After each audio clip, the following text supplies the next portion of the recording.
My Roommate is a Vampire by Dennis the Menace. Read by Deathlight. Chapter 22, No More Tears.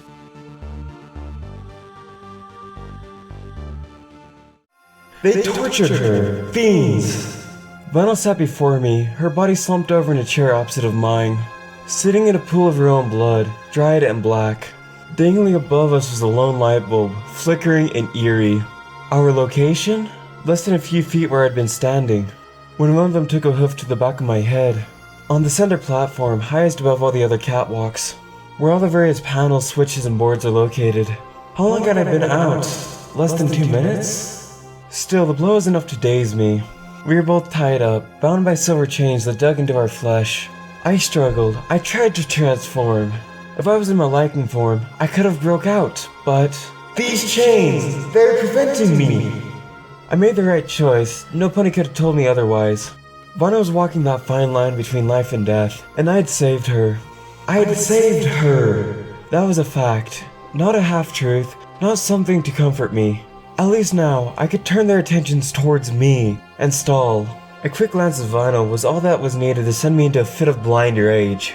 I had no words for the silver mare in front of me. I howled at her like a monster, but we both knew who the real monster was. You call that a punch? His hoof connected to my cheek. My mother punches harder than you. Silverstreak stood a ways away, watching us from the shadows. Vinyl? I shouted. She didn't move. She can't hear you. She's unconscious.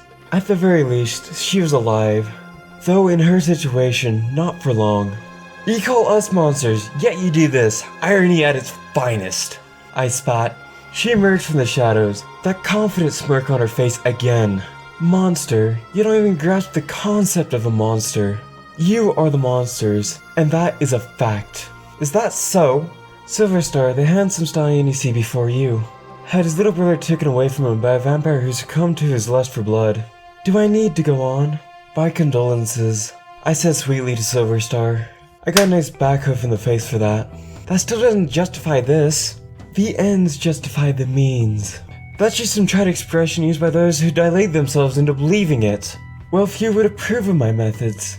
You'd be surprised to find that many would agree, Silverstreak said. That I'm making Equestria a better place, getting rid of your kind. Suddenly I bursted into a fit of laughter. That's all so interesting. She narrowed her eyes. Do tell. I still do not know a thing about you. I don't know who you are, and to be frank, I don't care. But it's interesting, no? What is? I swallowed, clearing my throat. It's just funny is all. The two of us, out to ruin each other, intending to cause harm. Now isn't that just odd? Barely know each other.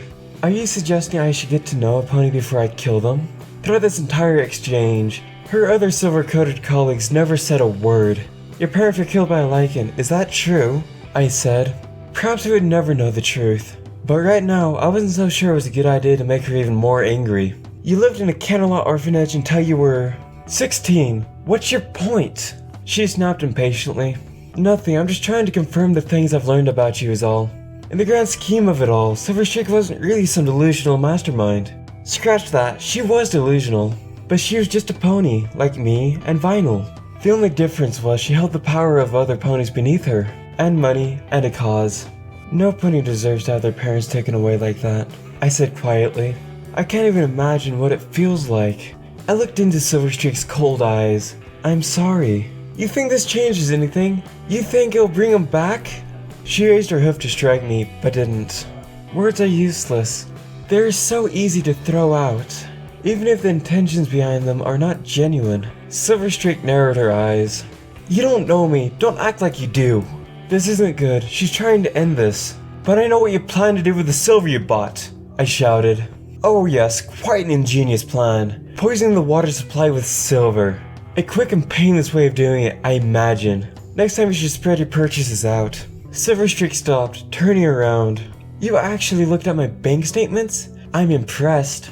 You'd be surprised what you learn by looking at the kinds of things a pony buys, I shot back. You can tell whether callous and maniacal, or frugal and thrifty.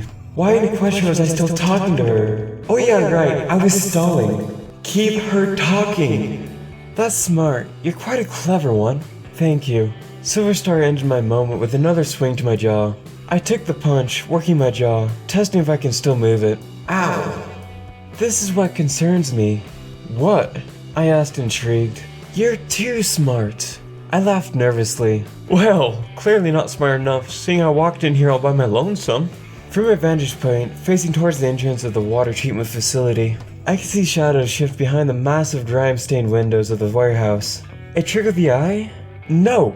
She spat. No? Well, I'm sitting here, aren't I? You're too smart to walk in here. Vinyl, yes, she would have done something like this, Silverstreak declared. But not you. Perhaps Vinyl was rubbing off on me. I think that you'd find I have a following. There's no way you can defeat us. I'd never asked her how many ponies she had armed to the teeth. She was telling me this. Why? Was she nervous? She knew I had a plan. She just didn't know what. Time to move on. Silverstreak smirked. Words may be useless, but words also have power. A table was brought over. On the table, a camcorder, the film reel spinning. They were filming this, or rather, filming Vinyl. Oh, Vinyl, Silverstreak sang. Time to wake up. When Vi didn't comply, she viciously struck her. It took all my willpower not to throw off at the mouth. To my elation, Vinyl moved. She jolted. Vinyl! I cried. My voice was sufficient enough to make her open her eyes. Instead of being filled with relief, her eyes were filled with fear. No, Vinyl uttered. Oh, no. Vinyl put up quite the fight when we found her, Silverstreak explained. Took down 3 of my best fighters. What are you doing here? Vinyl hissed at me. Now, Vinyl, show us those pretty little fangs of yours. Tell Candlelight who's really behind those bombings. When Vinyl spotted her, she lunged, grabbing her by the mane and pulling it tight. Look at the camera and speak. Make me. Vinyl growled, looking directly at the projector. She received a blow to the side of the head. Why do you insist on making things difficult? Silverstreak sighed. You want to do this the hard way? We'll do this the hard way. Let's. We've tried everything, you see. Silverstreak explained to me. We've beaten her, made her bleed. My blood was already boiling. But Vinyl simply wouldn't comply. I remained silent. Oh, Vinyl, I promised to leave your friends alone. Was the cavalry coming? I sneaked a glance at the windows. Nothing. You're even a worse liar than Applejack, Silverstreak, Vinyl said. You'll go after everyone, I added. You're gonna poison every supernatural in all of Equestria with all that silver. I swallowed. Are you happy? The question seemed to make her stagger. What? You've won, I lied. You've gotten revenge on all of us. Probably the one that killed your parents. Are you happy? Stall, keep stalling, they're coming. What a preposterous question. Of course I'm happy. I'm ecstatic, she shrieked. Then why do you continue to torment Vinyl? Oh, would you prefer I tortured you? She sighed. I need a confession. Ponies need proof of the monsters that inhabit Equestria. You just need somebody to pin it all on, don't you? For the bombings? Once they find out who is behind it all, I imagine all of Equestria will be singing the same tune. So a confession, that's it? I asked. You're wasting my time. That was the point. Well, I'll say it. No. No? I want Vinyl to, she said childishly. I wanted to know how it feels like to suffer. You, I have no qualms with. You are just another pony I used to get to her. Her magical grip was on a box cutter. Vinyl won't talk, but I'm sure with some persuasion, with our new bargaining chip, I found the blade pressed to my throat. No! Vinyl yelled. Don't hurt her! I'll say it. No, you won't. You say it, she wins! Vinyl! I jerked my head at Silver, as if to challenge her. The box cutter chilled backwards into my neck. The tip of the blade pressed into my shoulder, drawing blood. Stop it! Be quiet, Vinyl! I shrieked. You say it, and I'll never forgive you! The blade slashed backwards. I howled. Octavia, shut up! Cut me again! Do it! I screamed. Come on! The tip dug into my chest and dragged out. I was starting to lose my vision, my sanity, and blood. This was 1,000,000,000 times worse than a paper cut. There were 2 long gashes in my chest, oozing more and more dark fluids. Silverstreak added another one. I hate paper cuts. I'd lost my mind. I was rambling in my head. Paper cuts suck, But you know, tongue cuts suck more. Vinyl was screaming something. I couldn't hear her. Earth ponies have to taste all sort of awful things, like paper, and when we get tongue cuts, I slumped over, not moving. Octi? Vinyl's scared voice asked. I didn't move. I didn't answer. I couldn't. Octi, please. I sob. Move! You're not. Stop playing around, Octavia! My vision blacked out, but my hearing remained, and I could hear Vinyl slowly regaining her breath. As she let out an enraged howl, another scream of anguish. Her voice was a savage growl, hoarse. With abandon, she screamed again. She didn't scream words. There was only distress, misery, and pure hate. Now do you see what you've caused? Silverstreak whispered. Vinyl didn't reply. Instead, she said something else. When I found out you were using me, Streak, I was angry. Vinyl said quietly. Her voice was smooth. Her voice was a calm crone. I could scarcely breathe. I was furious. I was ready to do all sorts of things after you ratted out my friends. I wanted to drain every drop out of your body. My chest hurt. It felt constricted. My lungs felt like they were being crushed. There was a rotten smell in the air, metallic and bitter. The water was poisoned with silver dust from the grounded up jewelry. But now you're hurting Octavia, and that... Her eyes snapped open. That's just unforgivable. And this time there won't be anything left after I finish you. A choking sob. And now that she's gone... I was on the verge of death, but not yet. But I couldn't say anything. I wanted to scream that I was still alive. My breathing had become so shallow, I didn't even make a sound.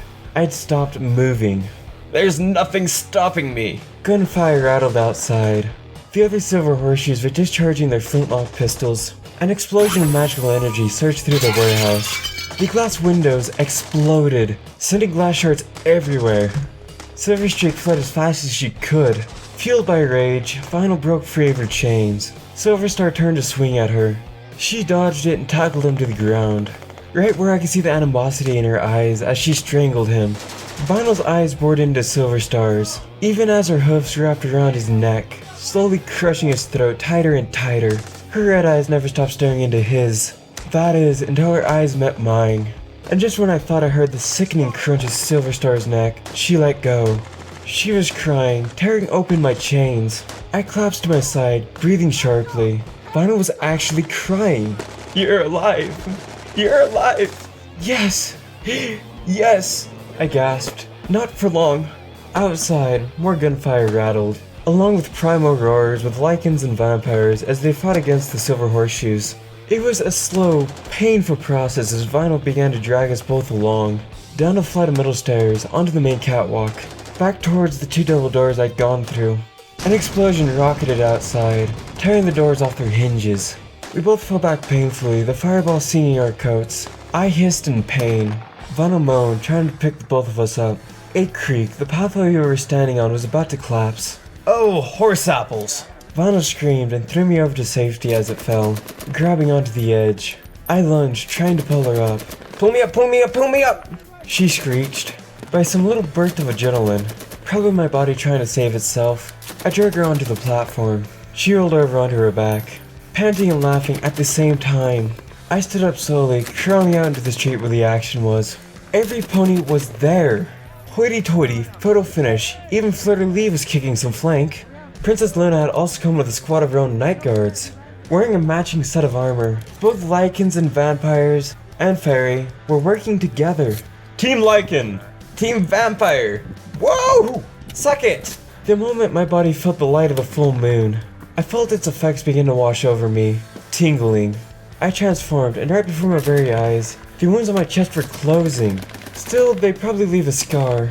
It looked like somebody played tic-tac-toe on my chest. Vinyl! Mom! I watched, my eyes softening at the brief family reunion. Honey, we need to go to safety right away. Photo finish commanded. No! Silverstreak is getting away! Vinyl, sweetie, you need blood. Octi! Vinyl, shut up. When she refused, I pulled her into a hug, pushing her head down. Bite me. She sank her teeth into my neck. It was like a dull squeeze on my throat. Good? Feeling better? Oh, honey, I've got one of them in a headlock. Hoity-toity called. Ach, yes, ink. Darling. Photo finish let out some fearsome battle cries as she charged. Vinyl grinned.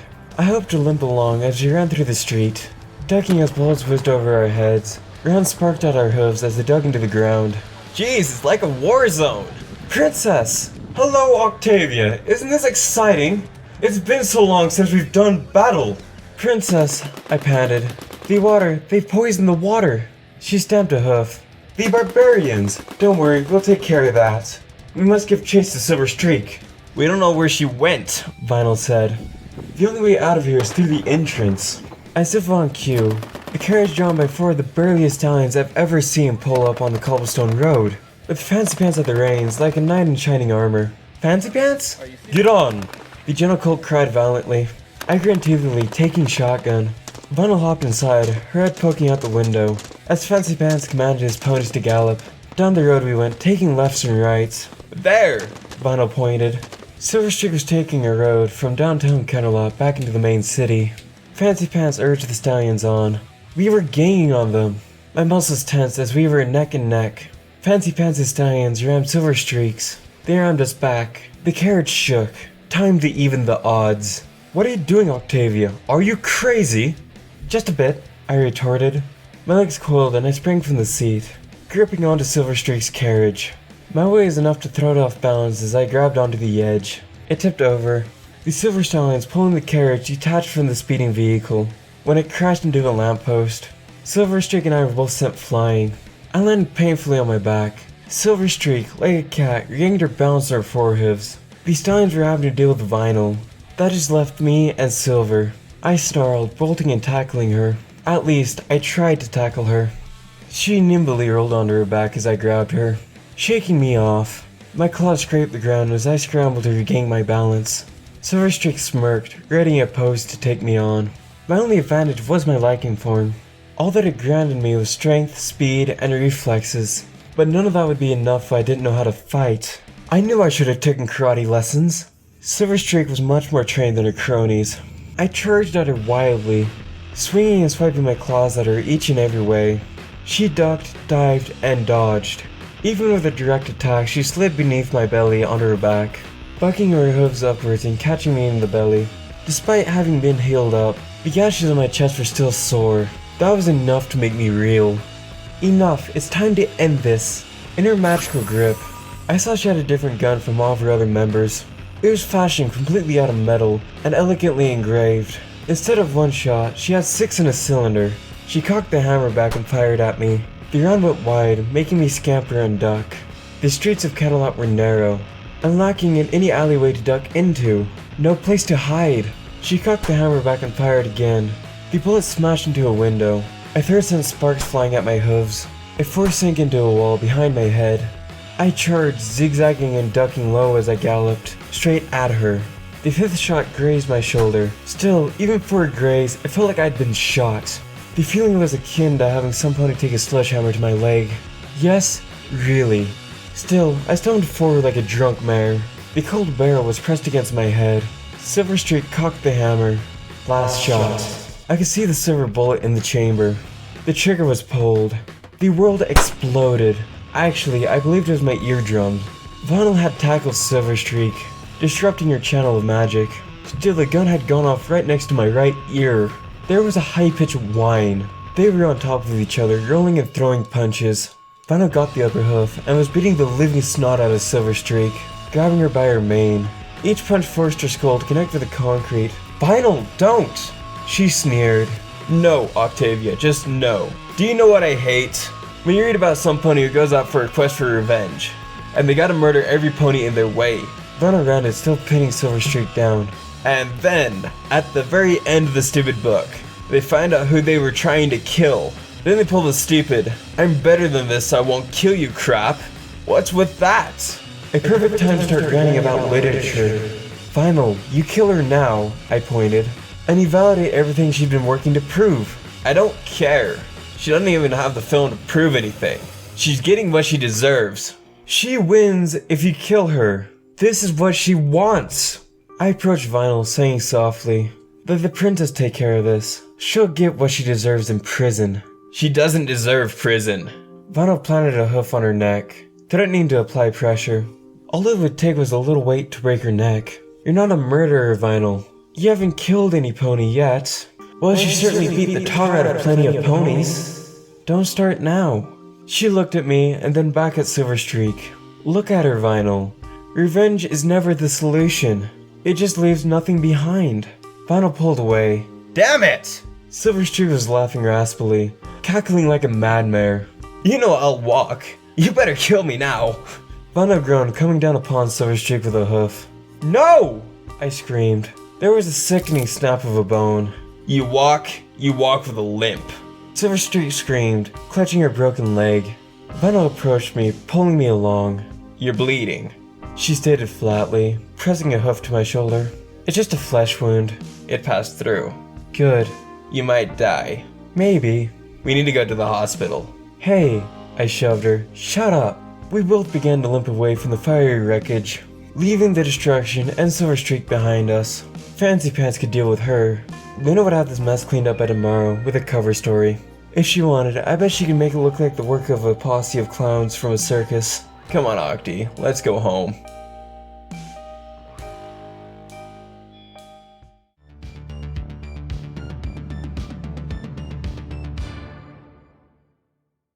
Oh man, this was a bit of a long one here. What do I have to say about it? My voice cracked really weird there. Anyways. Car goes by. What do I have to say about this chapter? Well, yeah, it was a bit of a longer one than what I normally do, and, I'm really tired right now. I am so sorry. I can't really think very straight. This chapter, there's not really much going on, but I guess a little bit of, mild torture? I don't know. And, well, there was a gunfight and a showdown, and with success. There's only one more chapter, and then the two, little epilogue chapters, I guess, the two little spin-off chapters, which if you read them, you know what it is. It's, which I'm really looking forward to editing. It's gonna be a lot of fun. So, see you guys in the next one.